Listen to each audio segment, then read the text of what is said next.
Kahapon kasi, nag-crave ako ng balot.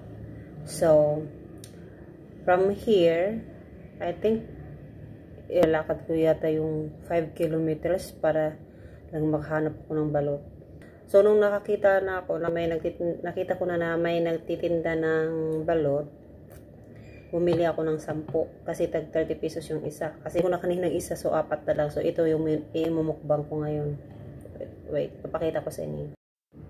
So, ito na lang yung natira sa balot ko na 10 na binili kagabi. Tapos, kainin ko yan together with rice na. So, kuha muna ako ng kanin kasi masarap to. Ginawan ko na spicy na sauce yung balot. So, alam ko yung gutom ko nito. Pero kung ano yung gago. So, ito na po guys. Sarap. Ito, ang daming chili garlic to guys. Hanghang. Yung pala yun, yung matigas na something. Hanghang. Ngayon ko lang ito na-try. Sarap pala pag may kanin.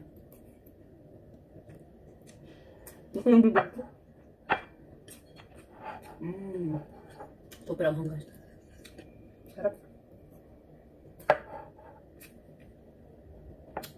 Parang matay ako sa anghang. Sarap. Ngayon ko lang itong na-try na yung balot, nilagyan ko ng chili garlic. Sarap. Patay ko sa akin yun.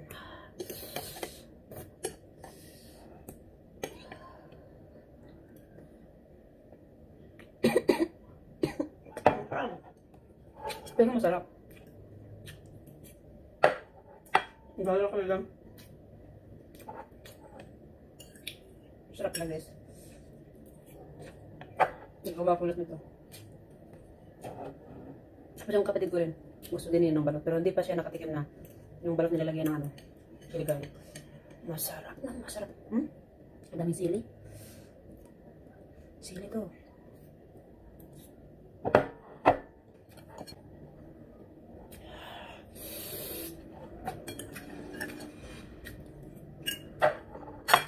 Sabi ko sa inyo, isang kagirong kanin to eh.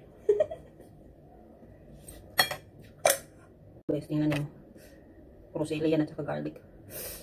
Shit, hanghang.